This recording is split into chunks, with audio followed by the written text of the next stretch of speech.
যখনই life navigate করবেন please ensure করবেন যে সবসময় কিন্তু যেটা আমি বলেছি যে এমন একটা এনভায়রনমেন্ট তৈরি করে রাখবেন অলওয়েজ যে আপনার শরীর থেকে যাতে একটা পজিটিভ এনার্জি সবসময় বেরোতে পারে।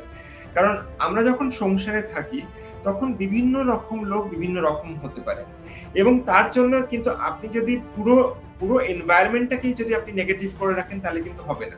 কারণ আপনার সংসারের মধ্যে দেখবেন যে কিছু ভালো লোক আছে আবার কিছু খুব ভালো লোক নেই।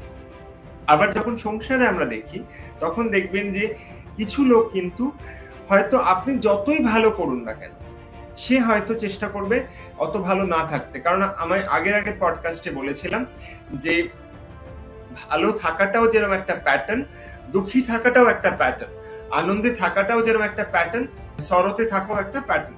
সেই জন্য বলছি লাইফ ইজ আ প্যাটার্ন। আপনাকে দেখতে হবে যে আপনি যখন জীবন ধারণ করছেন যারা আনন্দে থাকতে ভালোবাসে কতটা তাদের সংস্পর্শে থাকছেন।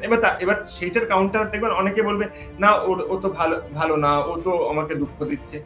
এবার যদি কেউ আপনাকে দুঃখ দেয় আপনার আর্ট হচ্ছে যে সেই দুঃখটাকে কি করে কনভার্ট করে আপনি একটা নিউট্রালাইজ সিচুয়েশন আনতে পারবেন।